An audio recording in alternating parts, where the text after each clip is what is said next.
মূল দলের তারা সবাই তো পালাতক না, তারা একটা অংশ পলায়ন করেছে। কিন্তু তার সাথে সাথে আমি যেটি বলতে চাচ্ছি যে সব রাষ্ট্রীয় যন্ত্রকে তারা দলীয়করণের মধ্য দিয়ে একেবারে একটি অফিসের পিয়ন থেকে ঝাড়ুদার থেকে শুরু করে একবারে সচিব থেকে পর্যন্ত এবং পরিচালক পর্যন্ত তারা দলীয়করণ করেছে। এরাই মূলত হচ্ছে গিয়ে ফ্যাসিস্ট সরকারের দোষর।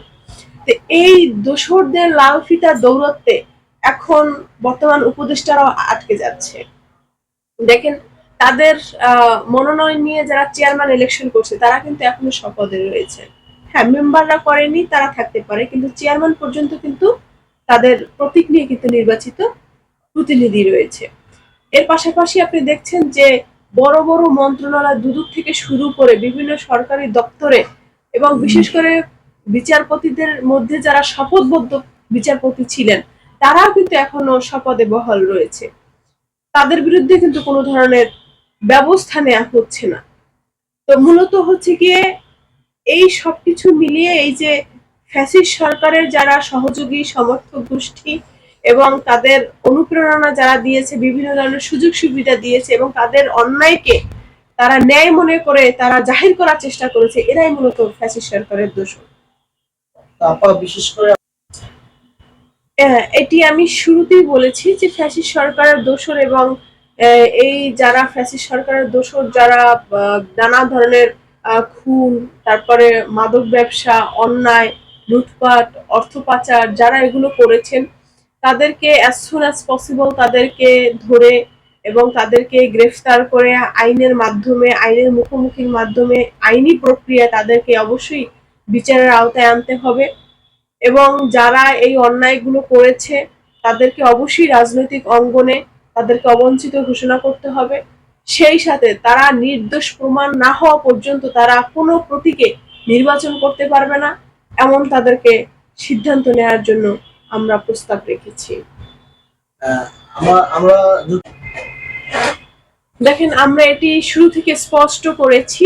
5ই আগস্টের পর আরো দৃঢ়ভাবে আমরা এটি প্রতিষ্ঠিত করার চেষ্টা করেছি। সেটি হচ্ছে গিয়ে এই ফ্যাসিস্ট রেজিম 16টি বছর ধরে বাংলার মানুষকে শোষণ করেছে। হেন কোনো অপরাধ নেই যে তারা না করেছে। এই ফ্যাসিস্ট সরকার আগামী নির্বাচনে কোনোভাবেই অংশগ্রহণ করতে পারে না, তারা সেই নৈতিকতা হারিয়েছে এবং তাদেরকে অবশ্যই একটি একটি পিরিয়ড তাদেরকে অবঞ্চিত বা নিষিদ্ধ তাদের করতে হবে। এবং সেই সাথে এর সাথে যারা যারা জড়িত রয়েছেন এবং তারা অঙ্গ সংগঠনের সাথে যারা কাজ করেছেন, মূল দলে যারা কাজ করেছেন, তাদের সভানেত্রী, আওয়ামী লীগের সভানেত্রী দেশ থেকে পলায়ন করেছেন এবং সে নিজেও অনেকগুলো আসামি রয়েছেন এবং সে ইতিপূর্বে কি কি তারা অপকর্ম করেছেন তার ফিরিস্তি অলরেডি আপনাদের কাছে আছে এবং তাদের অন্যান্য মন্ত্রী এমপিরা কি কি পরিমাণ তারা অন্যায়, অবিচার, জুলুম করেছে সেটা আপনারা জানেন। অতএব বাংলাদেশের রাজনীতিতে আগামীতে আওয়ামী লীগ কমপক্ষে 20 বছর নিষিদ্ধ থাকা উচিত। এটা আমি মনে করি, গণ অধিকার মনে করে, বাংলাদেশের সাধারণ মানুষ মনে করে। 20 বছর তাদের পানিশমেন্ট দেওয়া উচিত, যেন তারা একেবারে সবাই আইনের আওতায় এসে তাদেরকে আইনের মাধ্যমে প্রতিহত করে এবং তাদেরকে যোগ্য শাস্তির আওতায় এনে তারা পরিশুদ্ধ হয়ে দেশের ক্ষতি করবে না, দেশের মানুষের ক্ষতি করবে না, এমন অঙ্গীকার এবং এমন ভাবেই তারা শপথবদ্ধ হয়ে যদি তারা বাংলার মানুষের হৃদয় জয় করতে পারে, তারপরে তাদের আসলে নির্বাচনে আসা উচিত এবং সেই সুযোগ দেয়া হবে বলে আমরা মনে করছি। এবং নট অনলি আওয়ামী লীগ, আমি মনে করি আওয়ামী লীগের সাথে যে দোসর ছিল জাতীয় পার্টি, তাদের এই নির্বাচনে আসার কোনো নৈতিক অবস্থান নেই এবং সেই জায়গা থেকে আমি বলতে চাই যে জাতীয় পার্টিকে একইভাবে সাধারণ মানুষ, নতুন প্রজন্ম ভিন্নভাবে প্রত্যাখ্যান করেছে এবং জাতীয় পার্টিকে প্রতিহত করার এখনই সময়।